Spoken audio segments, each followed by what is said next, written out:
Jai Hind everyone, welcome to my channel Brainy Teach. Once again I am here with my new video of class 8 History chapter 3 Ruling the Countryside.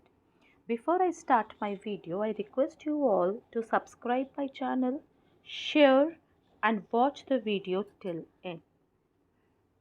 In the previous chapter, we have discussed that how a small company, that is East India Company, they came to India as a trading company and they became the masters of such a vast empire. 12th August 1765, the Mughal emperor appointed the East India Company as a Diwan of Bengal and Robert Clive accepted the title of Diwan of Bengal. As a Diwan, the company became the chief financial administrator of territory under its control. Now it had to be think of administering the land and organizing its revenue resources. They have to take out the way that could yield enough revenue to meet the growing expenses of the company.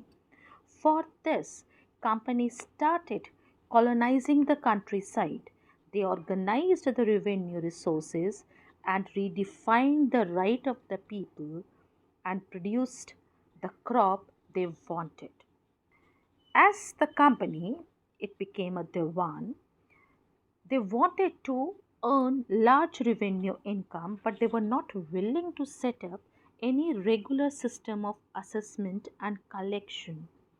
Their effort was only to increase the revenue as much as it could and buy fine cotton and silk cloth as cheaply as possible.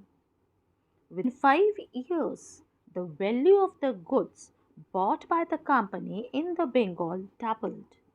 Before 1865, the company had purchased goods in India by importing gold and silver from Britain. But after this method of revenue collection in Bengal, the revenue which is being collected is used to finance the purchase of goods for export. Because of this revenue collection, the Bengal economy faced a deep crisis. The artisans they were forced to sell their goods to the company at a very low prices. As a result, the artisans were deserting villages. Peasants were unable to pay the dues that were being demanded from them. Artisanal production was in decline and the agricultural cultivation showed the sign of collapse. Because of this only, in 1770, the Bengal has faced a terrible famine in which about 10 millions of people in Bengal they were killed. That means about one third of the population of Bengal was wiped off. Because of the famine in Bengal, the company's economy was in ruin and most of the company officials they began to feel that investment in land had to be encouraged and agricultural had to be improved. So under the rule of Charles Cornwallis, the company introduced a new permanent settlement in 1793. In this permanent settlement of the revenue collection, the Rajas and the Talukdars they were recognized as Zamidar and they were asked to collect rent from the peasant and to pay revenue to the company.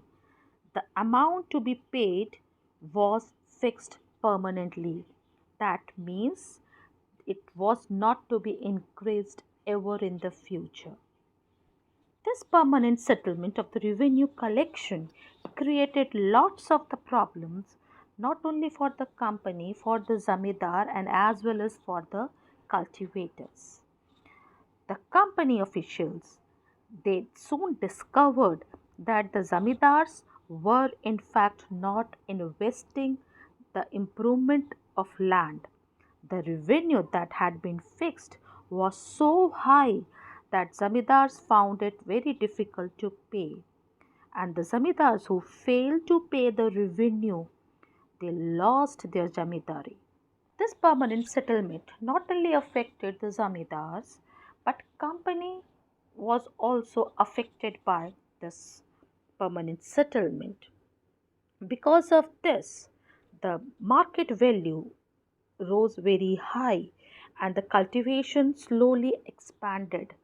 This meant an increase in income of zamindars but no gain for the company since it could not increase the revenue demanded that had been fixed permanently.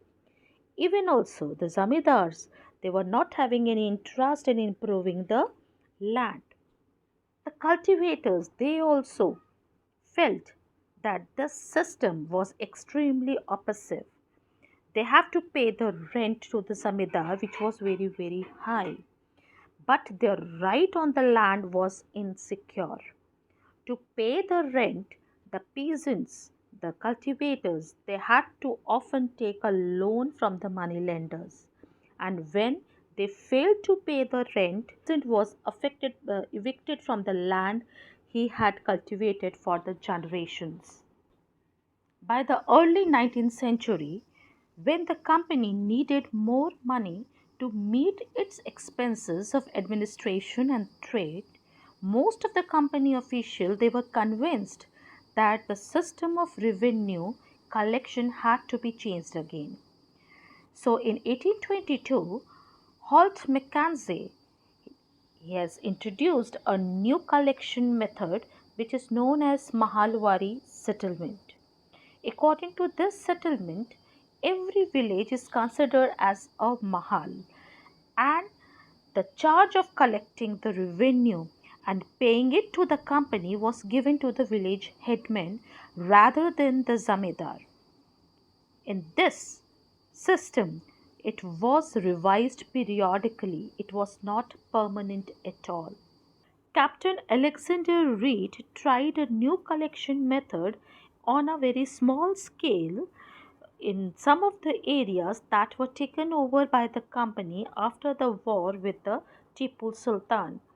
And subsequently, Thomas Munro he developed it and he extended this system gradually all over the South India. In this settlement, the settlement had to be made directly with the cultivators who had tilled the land for the generation. Their fields had to be carefully and separately surveyed before the revenue assessment was made. Munro thought that the British should act as a paternal father figure protecting the rights under their charges.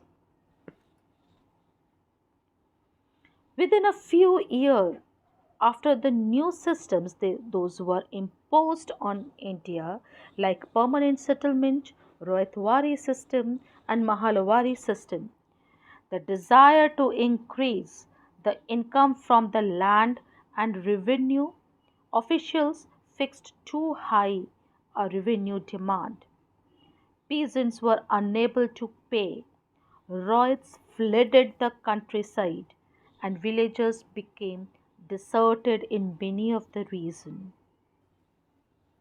Thank you for watching this video. We will continue the chapter in the next video.